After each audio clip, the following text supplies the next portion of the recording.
I'm just using this dibber to make bigger holes in this container because it's got a metal tip, so once you've got an hole in there, this is perfect for just carefully twisting down, making that hole nice and wide for better drainage. And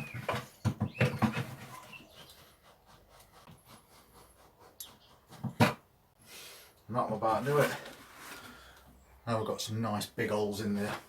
The reason I'm doing it is because quite recently we potted on the last of his plants because we need to encourage them to grow as quick as they can now, so we can actually get some fruit off them through summer. And although I potted them on probably only a week ago, because we did that, it's now started to grow even quicker. And now I think it's a little bit too big for the container it's in. So I thought, if we're going to move it on, let's just move it on into something that size and we'll leave it in there. I've got 2 of these plants, and one we're going to grow in a container and the other I'll put in ground in one of greenhouses, and we'll see which one does best. And that's these plants. Crimson Sweet Melon. But look how much extra growth this plant's just put on.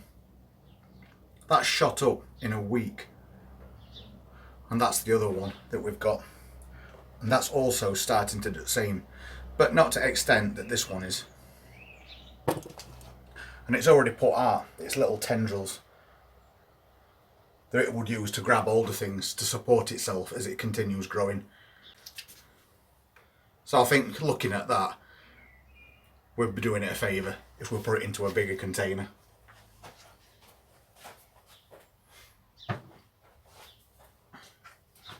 Right about the same time, we potted on this Jack Be Little miniature pumpkin plant, and that again has doubled in size. Really nice looking plant. And they're those little orange pumpkins that we grew last year that grow to about the size of a tennis ball. And because they only bear small fruits, they're perfect for growing up trellises because there's not as much weight to support. And that's what we did last year. We just popped one of these into one of those wooden containers and let it grow up some trellis that we fixed at back, and it worked out great. So we'll have to keep an eye on this one as well. But for now, we'll sort out this melon. I've got a bit of rough compost here, so I'm just going to pop that in bottom. It's not very good quality stuff. It's already been used, and we've just took out old weeds and some old roots. Still good enough for us plants to grow in, as long as we amend it as well. And I can do that with a bit of bone meal. Just put a nice amount in. All that's left. And I've got some more compost here that I've taken from a container that came empty. But I'm going to sieve this one to make it a little bit finer.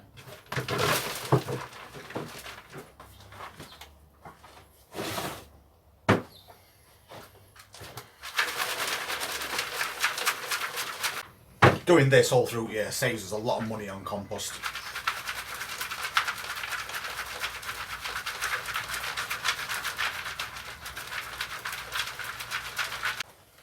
That is nice fine compost now, no lumps or anything in it.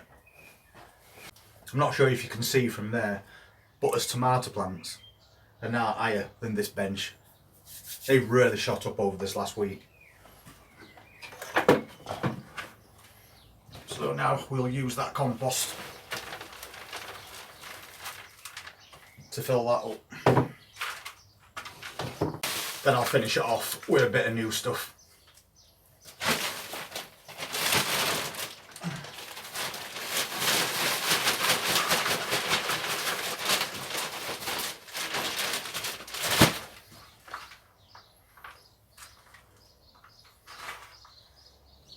And that should do. We don't want it right to the top of this container.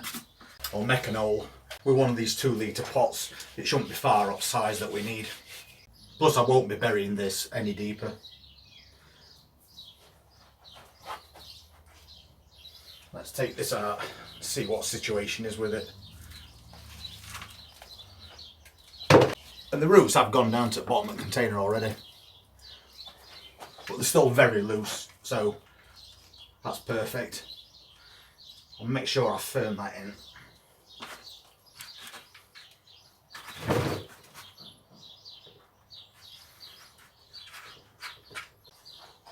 It looks a bit lost in this container now, but it'll soon grow. And I'm going to give that a bit of a top dressing, extra boost of feed, and that's slow release fertiliser. Now I'm going to mix up a bit of tomato food and add that, so then we can water it and feed it at the same time. So I'll give that a nice deep watering all around the bottom of that plant.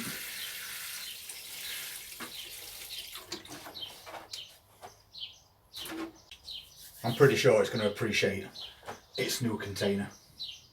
But as this plant grows, you can see what it's going to do. It's growing outwards. They're a vining plant, just same as cucumbers. So we need something to support that, because if we don't, we could end up with a broken stem and then we've got no plant at all. And I've got a few spare canes, so we'll put some of those in, just so we've got something to tie it off onto as it grows.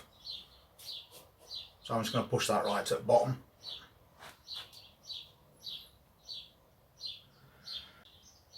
Then same other side.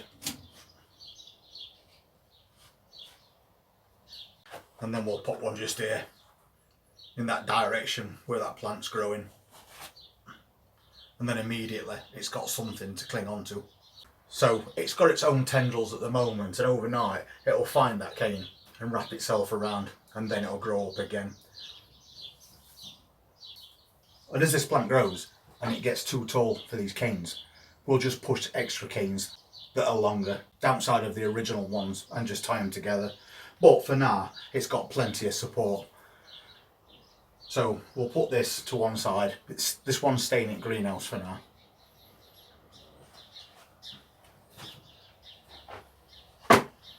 So we'll pop it to one side and see how it gets on.